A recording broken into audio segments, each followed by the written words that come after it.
Friends last 2 months నుంచి penny stock మీద ఒక వీడియో పెడదాం అనుకుంటా ఉన్నాను కానీ ఏదో ఒకటి వచ్చి ఆపుతా ఉందన్నమాట. ప్రెజెంట్ అసలు ఇప్పుడు నేనైతే ఆగదలుచుకోలేదు. ఈ వీడియోలో నేను మీకు ఒక పర్టికులర్ కంపెనీ గురించి అయితే చెప్తున్నాను. ఈ పర్టికులర్ కంపెనీ లాస్ట్ 5 yearsలో చాలా అంటే చాలా అగ్రెసివ్గా గ్రో అయితే అయిందనమాట. సో ఈ వీడియోలో నేను మీకు చెప్పబోయే విషయం ఏంటంటే ఈ కంపెనీ లాస్ట్ 5 yearsలో ఇలా ఎక్స్పోనెన్షియల్గా గ్రో అవ్వడానికి కొన్ని రీజన్స్ ఉంటాయి కదా, కొన్ని ఉంటాయి రీజన్స్, 1-2 కాదు, చాలా ఉంటాయి. అవే రీజన్స్ నెక్స్ట్ 5 to 10 yearsలో మనం చూసుకుంటే చాలా బలంగా ఉన్నాయి అన్నమాట. అంటే మన అంచనాలకి అసలుకి మన ఊహకే అందనంత స్ట్రాంగ్గా ఉన్నాయి ఆ రీజన్స్. సో నార్మల్గా ఈ రీజన్స్ బలపడుతుంటేనే కంపెనీ చాలా అగ్రెసివ్గా ముందుకెళ్ళింది. అలాంటివి ఇంకొన్ని రీజన్స్ కూడా తోడ్పడి చాలా అగ్రెసివ్గా చాలా స్ట్రాంగ్గా ఉంటే ఈ కంపెనీ ఇలా మొక్క కాదు మహావృక్షం అయితే అయ్యిద్ది అనమాట ఆబ్వియస్గా. సో బేసికల్గా ఇప్పుడు ఈ కంపెనీ ఇంకా ఇనీషియల్ స్టేజ్లో ఉంది కాబట్టి ఈ కంపెనీ ఏంటి, అసలు వీళ్ళు ఏం చేస్తుంటారు, వీళ్ళు తలక బిజినెస్ మోడల్ ఏంటి, మీకు బోర్ కొట్టించకుండా మోస్ట్లీ ఒక 10 minutesలో ఈ వీడియో నేను వ్రాపప్ చేసే ప్రయత్నం అయితే చేస్తాను. సో ఫస్ట్ ఆఫ్ ఆల్ వీళ్ళు ఏ బిజినెస్ మీద ఫోకస్ పెట్టారు, లేదంటే వీళ్ళ ఆపరేషన్ మోడల్ ఏంటిది, అండ్ దాంతోపాటుగా వీళ్ళు ఇలా లాస్ట్ 5 yearsలో చాలా అగ్రెసివ్గా గ్రో అవ్వడానికి ఏం తోడ్పడింది, నెక్స్ట్ 5 years వీళ్ళు ఇంకా చాలా అగ్రెసివ్గా గ్రో అవబోతున్నారని నేను మీకు చెప్తున్నాను కదా. సో ప్రజెంట్ ఇప్పుడు అలా వాళ్ళు గ్రో అవుతానికి గల స్ట్రాంగ్ రీజన్స్ ఏంటో లేట్ చేయకుండా వీడియోలో చూద్దాం. సో ముందుగా కంపెనీ గురించి కూడా తెలుసుకుందాం. ముందుగా నేనండి మీ తెలుగు స్టాక్ మార్కెట్ హంటర్ని. మన దగ్గర అయితే టెలిగ్రామ్ ఛానల్ అయితే ఉందండి, దాంట్లో మనం ఫ్రీగా ఎంట్రీ టిప్స్ కూడా ఇస్తున్నాం. మీరు ఎవరికైనా ఇంట్రాడే ట్రేడింగ్ రాకపోయినా ఇంట్రాడే ట్రేడింగ్ నేర్చుకుందాం ఇంట్రెస్ట్ ఉన్నా సరే మన ఈ టెలిగ్రామ్ ఛానల్లోకి అయితే జాయిన్ అవ్వచ్చు. So for free intraday tips and calls please join Telegram channel link in the డిస్క్రిప్షన్లో అండ్ పెండ్ కమెంట్లో అయితే ఇస్తున్నాను. ఆల్మోస్ట్ 60,000 సబ్స్క్రైబర్స్ డైలీ మన free intraday calls and tips అయితే పొందుతున్నారు మన ఈ టెలిగ్రామ్ ఛానల్లోకి అయితే జాయిన్ అవుతాయి. సో మీరు కూడా ఫ్రీగా ఇంట్రాడే టిప్స్ అండ్ కాల్స్ పొందాలనుకుంటున్నట్లయితే మన ఈ టెలిగ్రామ్ ఛానల్లోకి మీరు కూడా జాయిన్ అవుతావచ్చు. మన సబ్స్క్రైబర్స్ లాగా మీరు కూడా ఫ్రీగా ఇంట్రాడే ట్రేడింగ్ అయితే నేర్చుకోవచ్చు. టెలిగ్రామ్ ఛానల్ తాలూకు లింక్ కింద డిస్క్రిప్షన్లో అండ్ పిన్ కామెంట్లో అయితే ఇస్తున్నాను కదా. దయచేసి మన టెలిగ్రామ్ ఛానల్లోకి ఎవరైనా సరే జాయిన్ అవ్వాలి అనుకున్నట్లయితే కింద డిస్క్రిప్షన్ లేదంటే పిన్ కామెంట్లో ఉన్న టెలిగ్రామ్ లింక్ని మాత్రమే క్లిక్ చేసి జాయిన్ అవ్వండి. సో దట్ మీరు వచ్చేసరికి మిగతా ఏ ఫేక్ టెలిగ్రామ్ ఛానల్స్లో జాయిన్ అయితే అవ్వకుండా ఉంటారనమాట. ఫస్ట్ ఆఫ్ ఆల్ నేను మీకు కొన్ని చిన్న చిన్న ప్రొజెక్షన్స్ చూపిద్దాం అనుకుంటున్నాను అనమాట. సో ఒక్కసారి నేను మీకు ఇండియాలో హైదరాబాద్ అనే సిటీ ఉంది. సో ఈ సిటీ వచ్చేసరికి చాలామంది తెలిసిన సిటీయే, చాలామంది తెలుసు. సో ప్రజెంట్ ఇప్పుడు ఈ సిటీలో నేను వచ్చేసరికి 2015 నుంచి 2024 దాకా ఏం జరిగిందో చిన్న ప్రొజెక్షన్ ఒకటి చూపిద్దాం అనుకుంటున్నాను. మీకు తెలుసా 2014లో లైక్ ఈ హైదరాబాద్లో ఎన్ని ఐటీ జాబ్స్ ఉండేవి తెలుసా? జస్ట్ 3 లక్షలు ఉండేవి. 2014లో జస్ట్ 3 లక్షల ఐటీ జాబ్స్ ఉండేవి అనమాట మీరు చూసుకుంటే. దాని తర్వాత డౌన్ ద లైన్ వచ్చేద్దాం, 2014 నుంచి ముందుకు కొద్దిగా వెళ్దాం, 2021కి వెళ్ళిపోదాం. 2021 వచ్చేసరికి అక్షరాల 7 లక్షల ఐటీ జాబ్స్ ఉన్నాయి. ఇది దాదాపు 2025కి వచ్చేసాం కదా మనం. ఇప్పుడు ఈ 2025లో ఎన్ని జాబ్స్ ఉన్నాయి తెలుసా? 10 లక్షలు ఉన్నాయి. దగ్గర 10 లక్షల పైనే ఉన్నాయి. డౌన్ ద లైన్ మళ్ళీ కొంచెం ముందుకు వెళ్ళిపోదాం, 2030కి వెళ్ళిపోదాం, దాదాపు 14 నుంచి 15 లక్షల ఐటీ జాబ్స్ రాబోతున్నాయి అనమాట. అంటే ఆన్ యావరేజ్గా సంవత్సరానికి 1,00,000 నుంచి 80,000 ఐటీ జాబ్స్ ఒక్క హైదరాబాద్లోనే పుడతా ఉన్నాయి. సో ఒకటి మీకు అయితే ఈ విషయం అర్థమైంది అనుకుంటున్నా. సో హైదరాబాద్లో ఇంకా జీసీసీస్ కూడా స్టార్ట్ అవుతూ ఉన్నాయి, గ్లోబల్ కెపాసిటీ సెంటర్లో. అంటే ఫారిన్లో ఉండాల్సిన కంపెనీలు అన్నీ కూడా తీసుకొచ్చి హైదరాబాద్లో కట్టేస్తున్నారు, హైదరాబాద్లోనే నిర్మిస్తూ ఉన్నారు. సో ఇక్కడ మీకు ఒకవేళ ఎవరైనా సరే రిలేట్ చేసుకుందాం అన్నా 2014 కన్నా ముందు హైదరాబాద్ తాలూకు రియల్ ఎస్టేట్ ఒక రకంగా ఉండేది. సో ఐటీ ఎంప్లాయీస్ తాలూకా సంఖ్య 3 అయ్యేసరికి ఒక్కసారిగా మనం చూసుకుంటే కనుక సో 2022 అలా వచ్చేసరికి 3 అయ్యారు కదా ఆల్మోస్ట్. సో 3 రెట్లు అయ్యారు. అక్కడి నుంచి మనం రియల్ ఎస్టేట్స్ ఇవన్నీ పెరగడం చూస్తూ ఉన్నాం అనమాట. ఇంకా అగ్రెసివ్గా ముందుకైతే వెళ్ళే ఛాన్సెస్ అయితే మనకు కనిపిస్తున్నాయి. సో ఇక్కడ మీరు చూడాల్సింది అఫోర్డబిలిటీ అనే కాన్సెప్ట్ని. అంటే ఏంటి?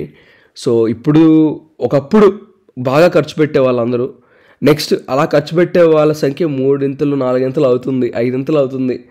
సో ఇప్పుడు ఏం జరిగిద్ది? ఆబ్వియస్గా ఏం జరిగిద్దంటే ఏదైనా ప్రీమియం సెగ్మెంట్స్ ఏమైనా ఉంటాయి. సో లైక్ మనం ఇళ్ళ అమ్మకాలే చూసుకుందాం, మంచి ప్రీమియం లగ్జరీ ఇల్లులే ఉంటాయి. సో ఐటీ ఎంప్లాయీస్ ఎంతో కొంత పెట్టి చాలామంది కొనే కస్టమర్లు ఉంటారనమాట ఆబ్వియస్గా. సో వాళ్ళ సంఖ్య కూడా పెరుగుతూ ఉంది.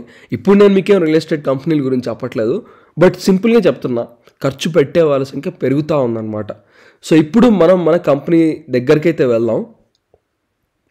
సో ఈరోజు నేను మీకు చెప్పాలనుకున్న కంపెనీ పేరు GMR airports and infra. So వీళ్ళు అసలు ఏం చేస్తుంటారు? సో వీళ్ళంతా ఎయిర్పోర్ట్స్ బిజినెస్ చేస్తారు. హైదరాబాద్లో కాదు, ఇండియాలోనే చాలా చోట్ల ఉన్నాయి వీళ్ళకి. మీరు చూసుకున్నట్లయితే ఒకసారి ఎయిర్పోర్ట్ సెక్షన్ వెళ్ళి క్లిక్ చేస్తున్నాను మీకు. మీరు చూసుకున్నట్లయితే లైక్ ఫర్ సపోజ్ నేషనల్లో చూసుకుందాం, ఢిల్లీలో ఉన్నారు వీళ్ళు. ఢిల్లీ ఇంటర్నేషనల్ ఎయిర్పోర్ట్ వీళ్ళదే, హైదరాబాద్ వీళ్ళదే, గోవా ఇంటర్నేషనల్ ఎయిర్పోర్ట్ వీళ్ళదే. దాని తర్వాత మీరు చూసుకున్నట్లయితే బేదర్ ఎయిర్పోర్ట్ వీళ్ళదే ప్రజెంట్, నాగ్పూర్ ఎయిర్పోర్ట్ వీళ్ళదే. సో ఇంటర్నేషనల్ ప్రెజెన్సెస్ చూద్దాం ఒకసారి. సో మీరు కనుక ఇంటర్నేషనల్ ప్రెజెన్సెస్ చూస్తే సో ఇండోనేషియన్ ఇంటర్నేషనల్ ఎయిర్పోర్ట్ కూడా వీళ్ళదే అనమాట. సో గ్రీస్ కూడా వీళ్ళదే. సో ప్రజెంట్ ఇప్పుడు వీళ్ళు చూపించట్లేదు, ఒకప్పుడు. సో గ్రీస్ ఇవన్నీ ఎయిర్పోర్ట్స్ అన్నీ ప్రజెంట్ ఇప్పుడు అండర్ కన్స్ట్రక్షన్లో ఉన్న వాటిలో ఉంటాయి అన్నమాట. సో ఓవరాల్గా వీళ్ళ ఎయిర్పోర్ట్స్ అన్నీ ఇవన్నమాట. సో నేను మీకు చూపించాలనుకున్న ప్రొజెక్షన్ ఏంటంటే హైదరాబాద్లో ప్రజెంట్ ఫ్లైట్లు ఎక్కే వాళ్ళ సంఖ్య చూపిద్దాం అనుకున్నా. సో ఎందుకు అసలుకి నేను ఐటీ ఎంప్లాయీస్ డేటా తీసానంటే అసలుకి హైదరాబాద్లో ఎంతమంది ఎయిర్పోర్ట్కి వచ్చి ఫ్లైట్ ఎక్కేవాళ్ళు అరౌండ్ మనం మిలియన్స్లో లెక్కేసుకుందాం. 2015 ఆ టైంలో 12 మిలియన్ ప్యాసింజర్స్ వచ్చి ఎయిర్పోర్ట్లో ఫ్లైట్లు ఎక్కేవాళ్ళు అనమాట. సో కోవిడ్ వచ్చింది. కోవిడ్ వచ్చాక దారుణంగా మీరు చూసుకోండి, కోవిడ్కి ముందు 23 మిలియన్ మెంబర్స్ ఫ్లైట్లు ఎక్కితే కోవిడ్ అప్పుడు ఓన్లీ 8 మిలియన్ ఎక్కేవాళ్ళు. అంటే అసలుకి 8 మిలియన్ అంటే చాలా తక్కువ. ఇప్పుడు మళ్ళీ 2025 వచ్చేసింది కదా, 2025లో దాదాపు 30 మిలియన్ ప్యాసింజర్స్ ఎయిర్ ట్రాఫిక్ ఉందన్నమాట. సో మీకైతే అర్థమైంది అనుకుంటున్నా. సో నేను చెప్తున్న ఇక్కడ నేను మీకు చెప్తున్న విషయం ఏంటంటే 2025లో మనం 30 మిలియన్ ప్యాసింజర్స్ చూస్తుంటే 2040కి 150 మిలియన్ ఎయిర్ ట్రాఫిక్ చూస్తున్నాం అనమాట. అంటే నెక్స్ట్ 15 ఇయర్స్కి మల్టీ ఫోల్డ్ అనమాట. అసలుకి 30 ఎక్కడ 150 ఎక్కడ తోస్తుందా మీకు? నేను చెప్తున్న విషయం ఏంటంటే చాలా అగ్రెసివ్గా ప్యాసింజర్స్ వెళ్ళి వెక్కబోతున్నారు అన్నమాట ఫ్లైట్లు ఇవన్నీ. సో ఇక్కడ జిఎంఆర్ వాళ్ళ బిజినెస్ ఏంటి? ఓన్లీ ఫ్లైట్లు ఎక్కడమేనా? కాదు, జిఎంఆర్ వాళ్ళకి చాలా బిజినెస్లు ఉన్నాయి. అయ్యేంటి అంటే ఫర్ సపోజ్ నేను మీకు సింపుల్గా చూపిస్తా. జిఎంఆర్ వాళ్ళకి రెవెన్యూ వచ్చేసరికి ఇప్పుడు ఫర్ సపోజ్ ఒక ఫ్లైట్ ఉంది, ఆ ఫ్లైట్ ఎక్కాలంటే ఫస్ట్ ఆఫ్ ఆల్ వచ్చి రన్వే మీద నుంచి ఫస్ట్ ఆఫ్ ఆల్ మన కౌంటర్ దగ్గరికి రావాలి కదా. సో ఇక్కడికి వచ్చింది కాబట్టి ఇక్కడి నుంచి మనం ఇలా ఎక్కుతాం. సో ఆబ్వియస్గా ఇక్కడ ఈ ఏరోప్లేన్ వచ్చి పలానా 20 సెకండ్ కౌంటర్ దగ్గరికి వచ్చి ఆగాలి అంటే ఈ కౌంటర్ దగ్గర ఆగినంత 50,000 రూపాయల నుంచి 1,00,000 రూపాయల దాకా ఒక్కసారికి మాత్రమే. ఒక్కసారి ఒక ఫ్లైట్ వచ్చి ఆగిందంటే దాదాపు 50,000 నుంచి 1,00,000 రూపాయల దాకా ఛార్జ్ చేస్తారనమాట జిఎంఆర్ వాళ్ళు. వీళ్ళే కాదు, ఎవరైనా ఛార్జ్ చేస్తారు.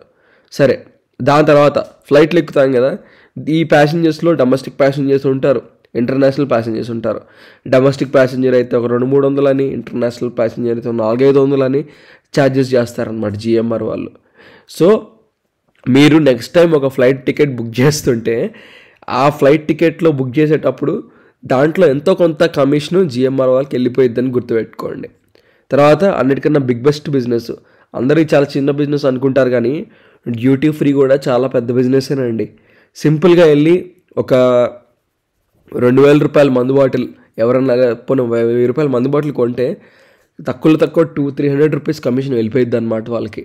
సో ఒక ప్యాసింజర్ వచ్చి ఫ్లైట్ ఎక్కాడంటే మహా అయితే ఒక 150-200 రూపాయలు వెళ్తాయి డొమెస్టిక్ ప్యాసింజర్. అదే డొమెస్టిక్ ప్యాసింజర్ డ్యూటీ ఫ్రీలో కనుక షాపింగ్ చేసి మంచిగా కొనుక్కున్నాడు అనుకో, ఆబ్వియస్గా చాలా కమిషను జిఎంఆర్ వాళ్ళకి వెళ్ళిపోయిద్ది అనమాట. సో జిఎంఆర్ వాళ్ళు ప్రజెంట్ ఇప్పుడు డ్యూటీ ఫ్రీ ఆపరేషన్స్ అన్ని చేస్తూ ఉన్నారు ఫ్లైట్ అన్ని ఎయిర్పోర్ట్స్లలో, వీళ్ళ కంట్రోల్లో ఉన్న ఎయిర్పోర్ట్స్ అన్నిటిలో. దాని తర్వాత మళ్ళీ లాంజ్ యాక్సెస్ అనమాట, లాంజ్ యాక్సెస్ ఇస్తారు. దాంట్లో కూడా ఛార్జెస్ చాలా అగ్రెసివ్గా తీసుకుంటారు. ఒక్కొక్కరి మీద తెలుసా 3,000 తీసుకుంటారు అనమాట ఇంటర్నేషనల్ ఫ్లైట్ ఎక్కే వాళ్ళ దగ్గర నుంచి. అయితే 3,000కి మళ్ళీ వాళ్ళు పెట్టే బఫెట్ అంత వర్త్ ఉండిద్దా అంటే లేదు, కొద్దిగా కాస్ట్లీగానే ఉండిద్ది. మీరు ఎయిర్పోర్ట్లో ఫుడ్ చూడండి, చాలా అంటే చాలా కాస్ట్లీ. బయట రేట్ల కన్నా అట్లీస్ట్ డబల్ ఉంటుంది మినిమం, ఎయిర్పోర్ట్ లోపల చెప్తున్నాను. సో మీకైతే అర్థమైంది అనుకుంటున్నాను. సో ఇవన్నీ బిజినెస్లే అనమాట వీళ్ళవి. సో ప్రజెంట్ ఇప్పుడు ఒక్కసారి పర్సంటేజ్ లెక్కను చూసుకుందాం. సో ఒక్కసారి పర్సంటేజ్ లెక్కను చూసుకున్నట్లయితే, సో ఇక్కడ మీరు చూసుకుంటున్నారు. సో లైక్ వీళ్ళ రెవెన్యూ మోడల్స్ ఒకసారి చూపించే ప్రయత్నం అయితే చేస్తాను నేను మీకు. సో ఒకసారి మీరు కనుక అబ్జర్వ్ చేసినట్లయితే డ్యూటీ ఫ్రీ వీళ్ళకి వచ్చేసరికి మామూలుగా డ్యూటీ ఫ్రీ నుంచే దాదాపు 32% వచ్చింది అనమాట. ఫుడ్ అండ్ బెవరేజెస్ నుంచి ఒక 21%, అడ్వర్టైజ్మెంట్లు చేసుకుంటూ ఉంటారు అక్కడి నుంచి ఒక 13%, దాని తర్వాత పార్కింగ్ ఛార్జెస్ తీసుకుంటారు కదా, అక్కడి నుంచి ఒక 13%, లాంజెస్ నుంచి ఒక 22%. ఓవరాల్గా నాన్ ఏరో బిజినెస్ అనమాట ఇదంతా కూడాను. నాన్ ఏరో బిజినెస్ అంటే ఫ్లైట్లు తీసేయండి, అది కాకుండా మనం యాజ్ ఎ పర్సన్గా వెళ్ళి ఖర్చు పెట్టే డబ్బులు ఇవన్నీ, అక్కడి నుంచి వచ్చే రెవెన్యూవే 6.3 బిలియన్ రూపీస్ ఉంది. సరే ఒక్కసారి మనం వచ్చేసరికి ఇంకాస్త లైక్ మిగతా రెవెన్యూస్ చూసే ప్రయత్నం చేద్దాం. సో ఇంకా పైనుంచి మనం ఇంకా అబ్జర్వ్ చేసినట్లయితే జిఎంఆర్ వాళ్ళకి నాన్ ఏరోనాటికల్ రెవెన్యూ అంటే ఫస్ట్ ఆఫ్ ఆల్ జిఎంఆర్ ఒక 100 రూపాయలు సంపాదిస్తుంటే దాంట్లో నాన్ ఏరోనాటికల్ రెవెన్యూ అని చెప్పాం కదా, ఇందాక నేను మీకు చూపించిన కేటగిరీస్ ఏవైతే ఉన్నాయో అవన్నీ నాన్ ఏరోనాటికల్ రెవెన్యూ కిందకైతే వస్తాయి. అవే సగం ఉన్నాయి అన్నమాట. నాన్ ఏరోనాటికల్ రెవెన్యూ సగం ఉంది, దాదాపు 54% అయితే ఉందన్నమాట. దాని తర్వాత aeronautical revenue. So aeronautical revenue వచ్చేసరికి మనం కనుక అబ్జర్వ్ చేసినట్లయితే సో దగ్గరగా 28% ఉంది. Operating system like operating income revenue ఉంది, అంటే ఎయిర్పోర్ట్స్ ఆపరేట్ చేసినందుకు, లేదంటే చిన్నవి లైక్ గవర్నమెంట్కి వీళ్ళు కట్టాల్సినవి ఉంటాయి. సో ఆపరేషన్స్ నుంచి వచ్చేవి దాదాపు 13.78% ఉంది. సెక్యూరిటీ సర్వీసెస్ నుంచి దాదాపు 3% వస్తుంది. కన్స్ట్రక్షన్ నుంచి, మెటీరియల్స్ దగ్గర నుంచి కూడా ఎంతో కొంత మిగిలించుకునే ప్రయత్నం చేస్తూ ఉంటారనమాట. సో అక్కడి నుంచి ఒక 0.85% వచ్చింది. సో ఓవరాల్గా వీళ్ళ రెవెన్యూ సోర్సెస్ ఇవి. సో ఇవన్నీ ఎందుకు పెరుగుతాయి అంటే ఆబ్వియస్గా మనం ఎక్కువగా లైక్ ఒకవేళ మనం కనుక అబ్జర్వ్ చేస్తే మనం ఎక్కువగా వాళ్ళకి కనుక ఏదో ఒకటి కంట్రిబ్యూట్ చేస్తూ ఉంటే, లైక్ ఎక్కువ ప్యాసింజర్స్ వెళ్తూ ఉన్నా కానీ ఈ రెవెన్యూస్ అన్నీ పెరుగుతూ ఉంటాయి ఆబ్వియస్గా. సో మీకైతే రెవెన్యూస్ ఎందుకు పెరుగుతున్నాయో చూపించాను. సో ప్రజెంట్ ఇప్పుడు నేను మీకు ఒక పెద్ద విషయం చూపించాలనుకుంటున్నాను. ఒకప్పుడు 2024 టైంలో లైక్ ప్రమోటర్ దగ్గర ఓన్లీ 49% షేర్స్ ఉండేవి అనమాట.